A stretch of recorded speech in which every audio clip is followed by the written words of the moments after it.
Bon dia, de nou. Són les 2 menys 10 i tenim amb nosaltres a Silvana González, la secretària d'Organització del Partit Socialista de les Illes Balears. Jo diria que la màxima responsable d'aquest congrés que, sens dubte, ha estat un repte organitzatiu. Com s'organitza un congrés d'aquesta magnitud? Bé, el primer de tot, moltes gràcies a tu també per participar d'aquestes qüestions que hem anat organitzant. És vera que és un congrés molt diferent i crec que la clau està en l'equip. Hem fet feina amb equip fa molt de mesos, moltes setmanes que ho preparàvem molt intensament i nosaltres volíem traslladar una imatge i que fos un congrés no únicament de lo que és habitual, que també hem de debatre, que hem de tenir propostes, que hem de fer el que avui de matí fins ara m'està fent, que era l'informe de gestió, hem d'elegir la nova executiva, però també volíem intentar que fos un congrés molt diferent, molt obert, molt participatiu, on tothom, tota la sensibilitat tinguessin cabuda també, no? I que fos sobretot un congrés d'emocions, que aquesta part de sentir-te part d'una gran família, que això nosaltres ho explicat molt bé, que ens sentim part d'una gran família i que al final te sent molt orgullós. Però jo crec que la clau és que fa molt de temps que feim feina un equip, a més molta gent jove, que s'adapta molt bé i que hi deixa moltes hores de feina i amb molta implicació. Això te volia dir. El PSOE és un partit que té 142 anys d'història, però sorprèn la quantitat de gent jove que hi ha en el Congrés, sorprèn la implicació de les joventuts socialistes. La secretària general del partit i presidenta del govern ha fet al·lusió a la implicació de les joventuts socialistes de les Illes Balears. Quin és el paper que juga la joventut en el partit i dins la política? Efectivament. Nosaltres tenim com a organització de joves de joventuts socialistes que és molt en el dia a dia i molts dels companys que militen a JCIP, a Joventuts Socialistes, també formen part del Partit Socialista. Nosaltres, dels 2.100 militants, és cert que comptam, al final jo crec que el Partit Socialista té 142 anys d'història, però som més al dia que mai, ens intentem actualitzar constantment, no? I també diria que som el partit que millor reflecteix aquesta societat, els joves que tenen ganes d'implicar-se, aquesta part, diguem, més positiva, que a vegades se diu de joves que no s'impliquen, alguna cosa així.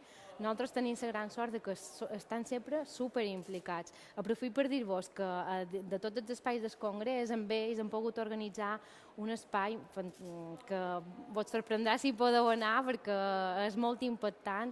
Ells han volgut tractar conjuntament amb ells la dificultat o la qüestió que tenim de combatre el canvi climàtic, de combatre l'emergència climàtica, i han fet un espai que és molt innovador i que vos convida que hi pugueu assistir, que ho pugueu visitar.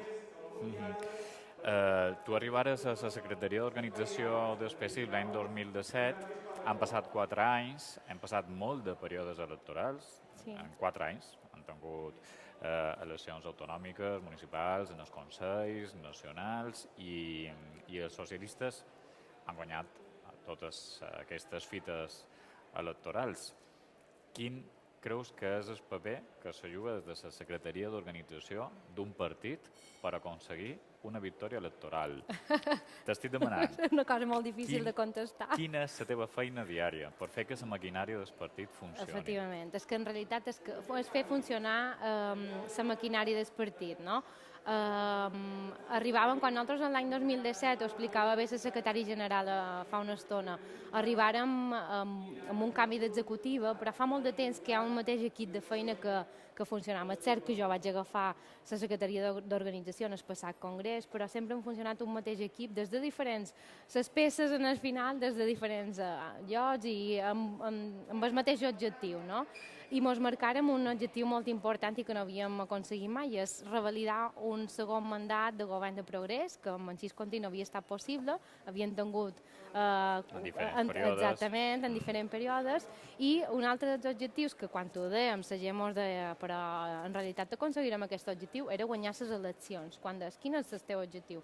És guanyar eleccions, i tampoc no estàvem acostumats, perquè si bé és cert, com a partit fa molt de temps que aquí a les Illes Balears, fa més de 20 anys que tenim l'experiència de poder dur a terme governs de pacte, aquestes coalicions que ara ens sorprenen a nivell estatal, a nivell federal, perquè són noves, nosaltres fa molt de temps que les practicam, que ens entenem també amb partits d'esquerres, en aquest cas en els dos darrers mandats, i que han governat en coalició, no? Vull dir que aquesta part la teníem assumida, però quan hem d'anar a guanyar eleccions la gent ens mirava com una mica estranyats, i això també ho hem aconseguit. I com és el paper de la Secretaria d'Organització? És dificilíssim d'explicar, jo com me demanen, però realment què fas? Moltes vegades és intentar que tot funcioni, no? Però sobretot és intentar planificar molt, molta metodologia de feina, trobar gent que formi part dels equips implicada, que siguin el dia a dia, molt de voluntaris, engrescar, fer que tot funcioni. Al final és fer que tot funcioni i que hi hagi molta gent que, encara que no tinguis una responsabilitat com avui mateix, la majoria dels que també participeu us han demanat voluntàriament que ens doneu un cop de mà, i això també crec que és molt important. Han viscut, aquest mandat també han tingut una part molt positiva, i és que hem intentat anar a unes eleccions i arribant també als congressos amb un missatge d'unitat, poder anar conjuntament entre totes les federacions, totes les agrupacions, fent un missatge unitari, fent una acció comuna, i això també crec que al final ens ha donat bons resultats. Amb altres estratègies que hem pogut fer, que avui hem explicat, estratègies dirigides en els municipis de més de 20.000 habitants, per exemple, això són estratègies que han marcat de les executives i que la Secretaria d'Organització ha impulsat. Molt bé, són gairebé les dues i ara comencen els diàlegs que se retransmetran també en directe a través del canal PSIP. És la primera vegada que un congrés se retransmet en directe a través d'aquest canal i només me queda una pregunta per fer-te. Estàs preparada? Jo ja sé que durant aquests dies hi poden haver canvis dins de l'òrgan del partit, però tu estàs preparada per dur en el partit, per ajudar a dur en el partit a una tercera victòria electoral aquí a les Balears? Jo sempre seré en aquest mateix aquí que comentava abans, sigui una peça, sigui des de la Secretaria d'Organització o d'un altre lloc, hi seré, però sempre amb el mateix objectiu, sí, continuar enfortint el nostre projecte. Estic preparada, amb moltes ganes i molta il·lusió de continuar fent-ho possible. Moltíssimes gràcies, Moltes gràcies a tu.